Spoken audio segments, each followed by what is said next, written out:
बिस्मिल्लाहिर्रहमानिर्रहीम। आज मैं आपके लिए लेके आई हूँ बहुत ही मज़ेदार, टेस्टी और बिल्कुल मुनफरिद यूनिक रेसिपी। आप इसको बनाएंगे बहुत आसानी से बन जाएगी, झटपट तैयार होगी।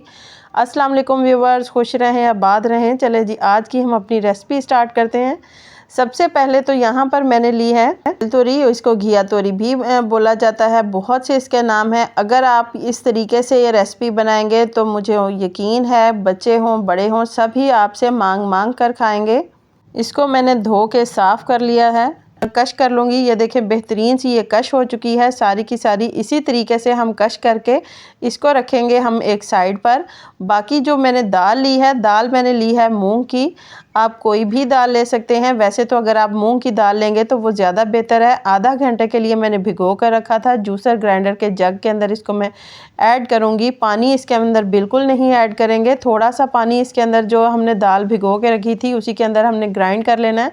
और ये देखें बिल्कुल थिक सा पेस्ट इसका बन चुका है। अब इसको मैं मलमल के कपड़े के अंदर डाल के इसको मैं मज़ीद निचोड़ लूँगी, जो बाकी थोड़ा सा पानी है वो भी, ताकि अच्छी तरीके से निकल आए। या आप छन्नी के अंदर डाल के भी इसको निचोड़ सकते हैं। ये देखें बिल्कुल सिर्फ दाल बच गई है और ये बिल्कुल बारीक सी चॉप की हुई है, पेस्ट इसका था वो तैयार हो चुका है। इसको रखेंगे एक साइड पर और मैं आपको बताऊँगी जो बेल तोरी थी, जिसको मैं घिया तोरी भी बोल रही हूँ, वो हम किस तरीके से बनाएंगे।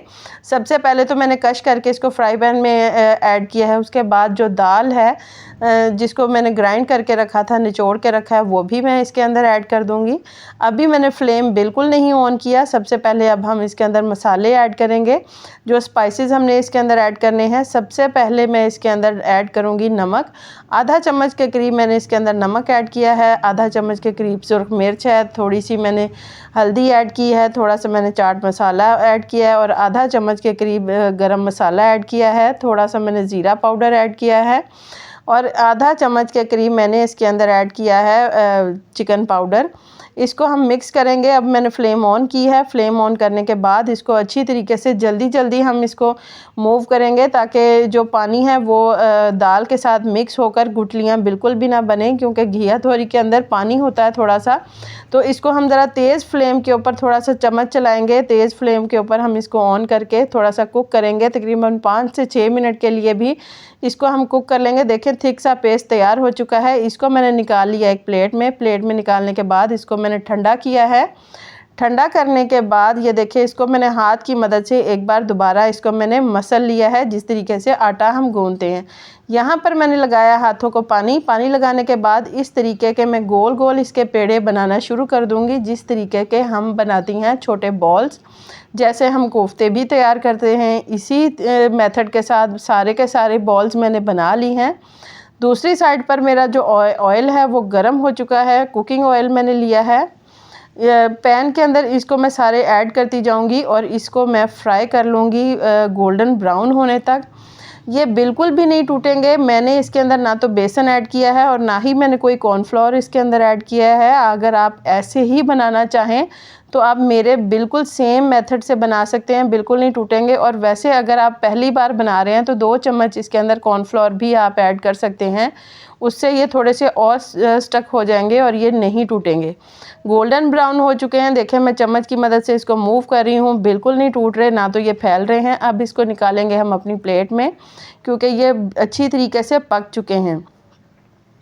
प्लेट में निकालने के बाद ये देखें बेहतरीन से ये तैयार हो गए हैं। अब हम इनकी सारे के सारे मैं प्लेट में निकाल चुकी हूँ। बेहतरीन से ये कुक हो गए हैं। इसको रखेंगे एक साइड पर और अब हम तैयार करेंगे अपनी ग्रेवी, जिसके लिए सबसे पहले मैंने कढ़ाई में ऑयल लिया है। चॉप किया हुआ मैंने 1 अदद प्याज इसके अंदर ऐड किया है। इसको हल्का सा हम गोल्डन ब्राउन करेंगे।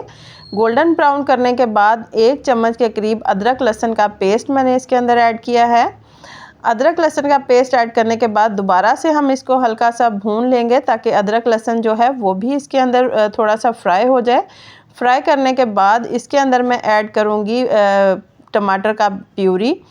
तकरीबन 2 अदद टमाटर थे, इसका मैंने पेस्ट बना लिया है, वो इसके अंदर ऐड किया है। स्पाइसेस में मैंने सिर्फ नमक इसके अंदर ऐड किया है, सुर्ख मिर्च और हल्दी ऐड की है।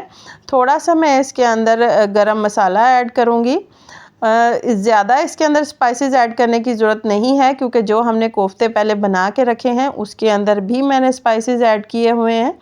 इसको इसी तरीके से भूनेंगे ताकि जो नमक मिर्च मैंने ऐड की है वो अच्छी तरीके से भून जाए। जितनी अच्छी तरीके से हम नमक मिर्च भूनेंगे मसाले में, उतना ही ज़्यादा मज़ा आएगा। हल्का सा हम यहाँ पर पानी का छींटा लगाएंगे, क्योंकि सारा मसाला और प्यूरी जो है वो खुश्क हो चुके हैं। सुर्ख मिर्च मैंने साबुत इसके अंदर 3 से 4 अदद ऐड की हैं। मज़ीद इसको हम भून लेंगे। पानी जो इसके अंदर ऐड किया वो सारा इसी तरीके से हम खुश्क करेंगे, साथ में भूनते जाएंगे। जब हमारा मसाला घी छोड़ना शुरू कर देगा, साइडों से घी नज़र आना शुरू हो जाएगा, तो इसका मतलब हमारा मसाला भून चुका है। तो मज़ीद हम इसके अंदर पानी ऐड करेंगे जितनी हमें ग्रेवी चाहिए होगी। अगर आप ग्रेवी ज़्यादा रखना चाहें तो ज़्यादा पानी ऐड कर लें, और अगर आप कम रखना चाहें तो कम ऐड कर सकते हैं। जैसे ही पानी के अंदर उबाल आएगा और जो कोफ्ते मैंने बना कर रखे थे वो इसके अंदर ऐड करेंगे। चम्मच हिला के देखेंगे, बहुत ही टेस्टी लग रहे हैं, बिल्कुल भी नहीं टूटे। 5 मिनट के लिए इसको हम मज़ीद कुक करेंगे, 10 मिनट के लिए।